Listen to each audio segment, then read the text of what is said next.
అందరికీ నమస్తే. జై బీసీఎస్సీ ఎస్టీ తెలంగాణ, జై బీసీఎస్సీ ఎస్టీ భారత్.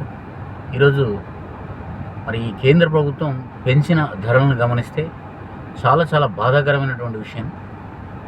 గత 10 రోజులుగా 4 సార్లు ఈ పెట్రోల్ డీజిల్ ధరలు పెంచడం జరిగింది. మరి ఒకవైపు దేశం అభివృద్ధి చెందుతుందని ప్రపంచ దేశాలని తిరుగుతున్న ప్రధాని మోదీ గారు, మరి ఈ దేశ ప్రజలు సామాన్యుల బతుకులు ఎట్లా ఉన్నాయో అనేది తెలియదా? నిత్యావసర సరుకుల ధరల విషయాలు తెలియదా? ఒక ప్రైవేట్ షాపులలో, ప్రైవేట్ స్కూళ్ళల్లో పనిచేసే సగటు సామాన్యుల జీతాలు 5 నుంచి 6 వేల రూపాయలు ఉంది. అంటే ఈ దారిద్ర్య రేఖకు దిగువనున్న ఈ 5,000 నుంచి 6,000 రూపాయలు ఉన్న వాళ్ళు నెలకు 4,000, 5,000, 3,000 పెట్రోల్కి పెడితే, డైలీ 100 రూపాయలు పెట్రోల్కి పెడితే ఎట్లా బతకాలి?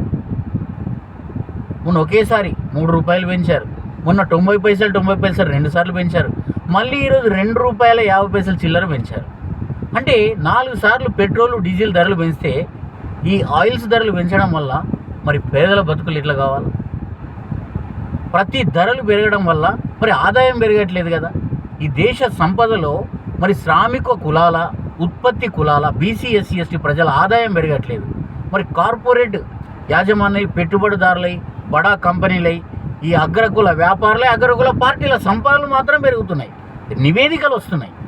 ఆ పార్టీల చందా దందా ఎంత ఏందనేది నివేదికల రూపంలో వస్తున్నాయి. ఇంత పెరిగింది ఈ సంవత్సరం అని. మరి పేదల యొక్క సగటు సర్వేలు చేయండి ఎంత పెరిగిందని. గుడిసెగానే ఉన్నది. వాళ్ళ జీతాలకు భరోసా లేదు, ఎప్పుడు తీసేస్తారో తెలియదు. ఆరోగ్య బీమా ఉండదు, ప్రమాద బీమా ఉండదు, ఏమీ ఉండదు.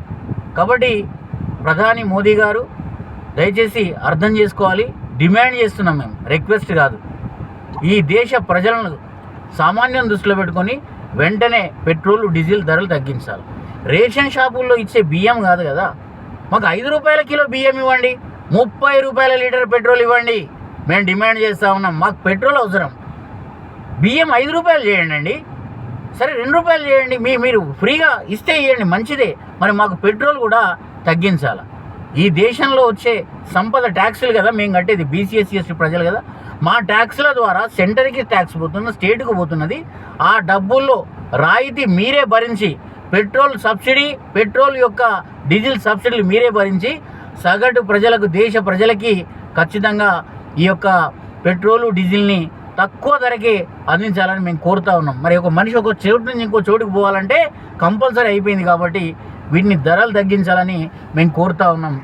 ఈ రాష్ట్ర ప్రభుత్వానికి కూడా మేము డిమాండ్ చేసేది ఏంటంటే, కేంద్రం మీద మీరు మాట్లాడి ఈ ధరలు తగ్గించే కార్యక్రమంలో మీరు కూడా భాగస్వాములు కావాలని కోరుతూ ఉన్నాం. నమస్తే, థ్యాంక్ యూ.